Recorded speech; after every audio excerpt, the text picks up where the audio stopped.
Hey everybody, my name is C and I am the owner of CLM Custom Designs on Etsy and also on YouTube. My channel is about all things crafting. So welcome back if you've been here before, and if you're new, welcome. Come on in and take a seat. Let's get ready to learn something. Today, a different type of background, as you can see, because I am in the kitchen.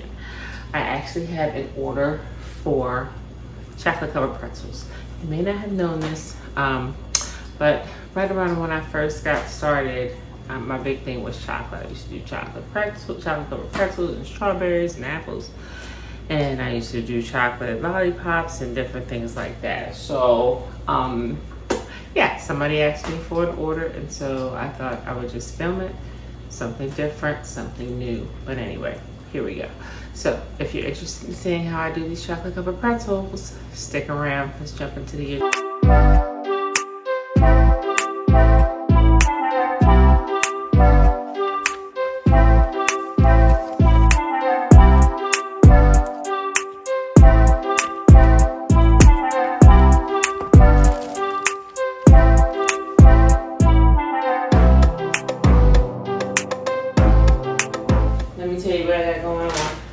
some melted chocolate from Micheals in the bright white.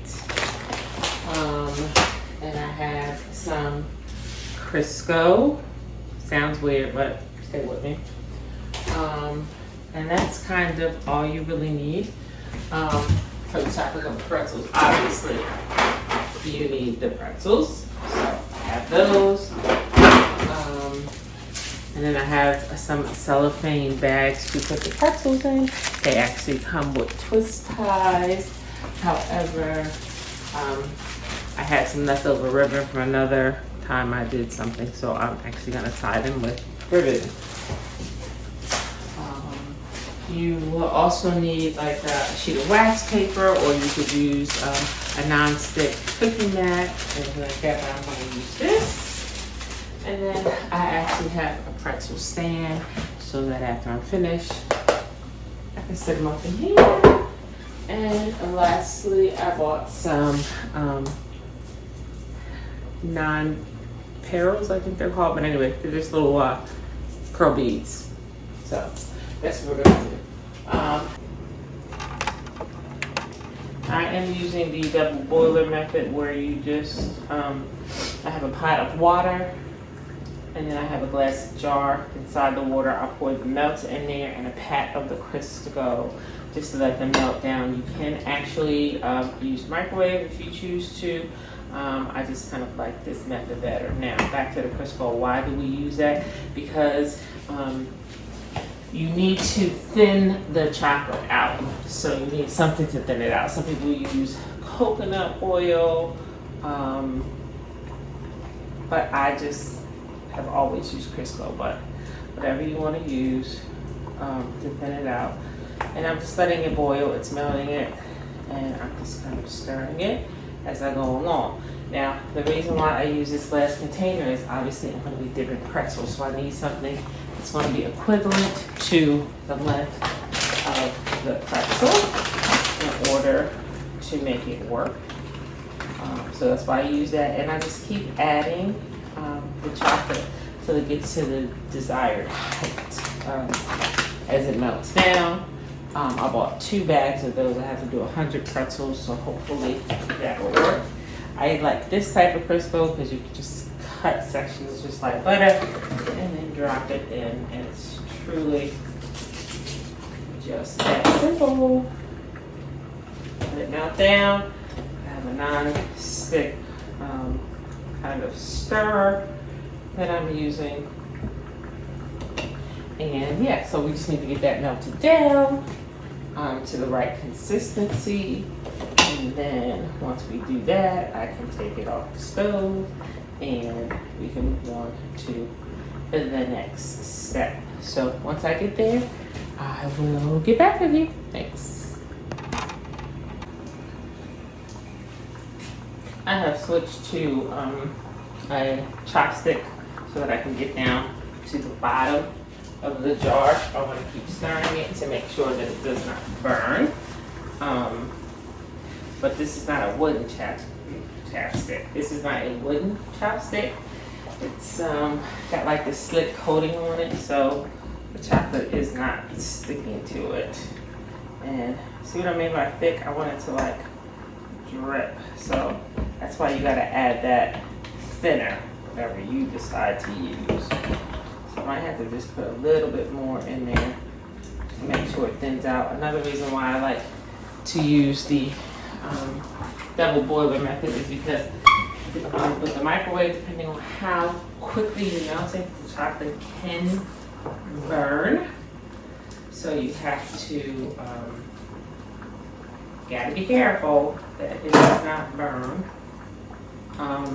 because you can't use it once it's scorched. Once it turns that brown color, that's a wrap. So you want to make sure that you're doing this nice and slow. So I'd rather be able to look at it and determine that by this double boiler method versus the microwave, and I can jump in and stir when needed. So we are almost there. Almost right where we need to be. Plus the other thing with the double boiler method is that you leave this kind of on the stove, it kind of stays hot. And as you're working with chocolate, I'm sure you know chocolate will harden, or what we call seize up. So if this is on the stove, I can just always throw this container, this jar back into this pot to kind of melt it again as I go along. So we are almost there. Okay, we are definitely at the right consistency. Love how that looks. I'm just stirring now to get any lumps out. Making sure that all that chocolate in there has really gotten smooth. And you see that? That's what you want, that little drip. Hopefully you can see that. I can move you in a little closer. But yeah, that's what you want to see, that type of consistency. So, definitely where we need to be. Just need to get the lumps out. All right.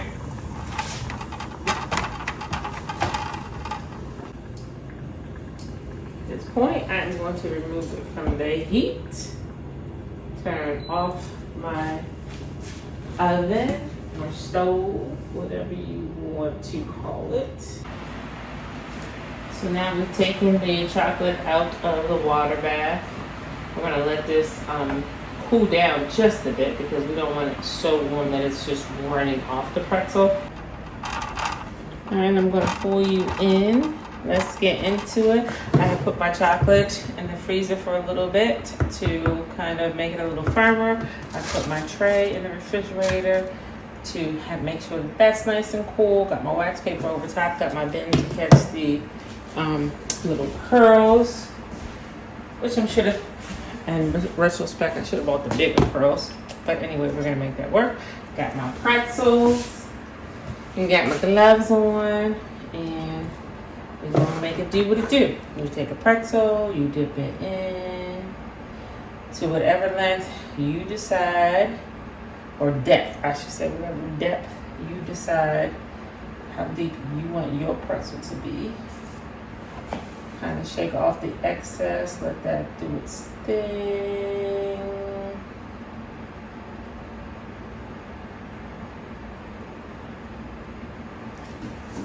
Lay it down on a cold sheet. We'll go on to the next one. We'll let that set up. I think you could probably get about 2 or 3 dipped before you need to start shaking the pearls. It's kind of like trial and error. You gotta kind of just figure out what works for you. I will tell you that water is not chocolate's best friend. So I would be very careful when you are, like around the sink or anything like that, because water and chocolate do not mix. Okay? Do not mix.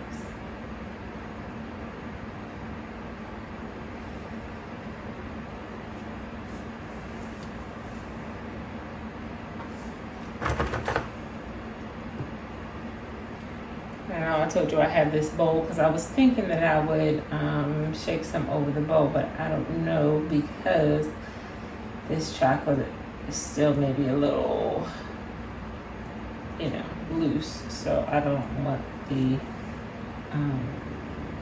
chocolate to run. So I'll probably just shake the pearls over top of here. It'll just be a one-sided shaky shake.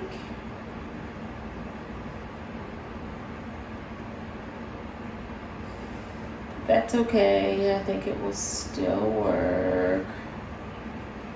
And really, it's a very repetitive thing. You know, it's just seriously just dipping, shaking, laying it down, and then shaking the pearls on top.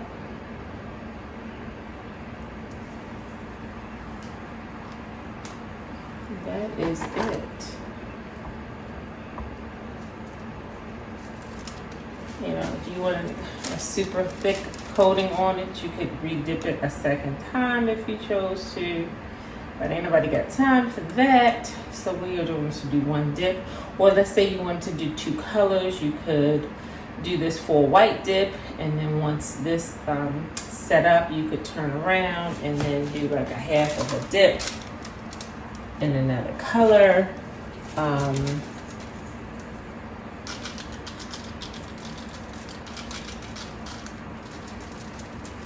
Hurry up and sprinkle these on. You gotta make sure you get these on before it actually completely dries.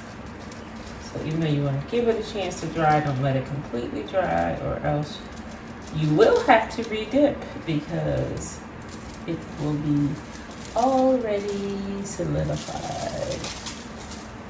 But these are looking good. These are looking good. As you can see, hopefully you can get in and see that they're looking good. So we're going to continue the process. I'm going to talk a little bit to see what are the tips I can give you about these chocolate pretzels.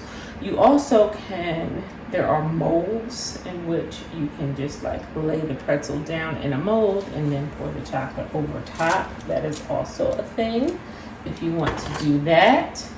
It's funny, these are not straight. I have no idea why, but these are the crookedest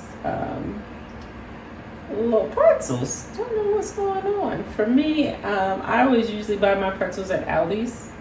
They just have a nice tin, or not tin, it's plastic, and I would just kind of look to make sure that they're not broken, because broken rods are not helpful. But yeah, see how crooked that is? Super weird. But anyway, you know, they all get eaten, so I suppose it's okay. It's perfectly fine.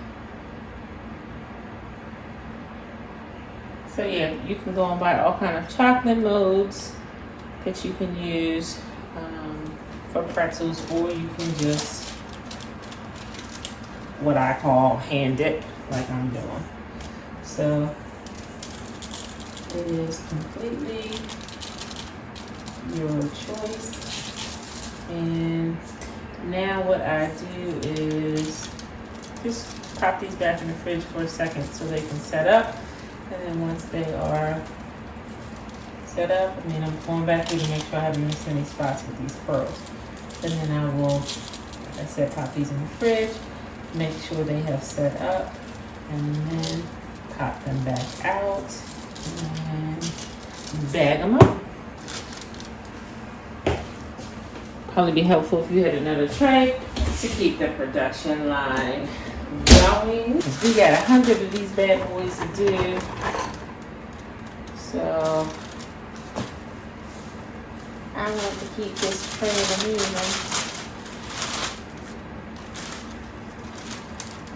along as quickly as possible. So I am going to really speed this up because I think you've kind of seen the process of how this works.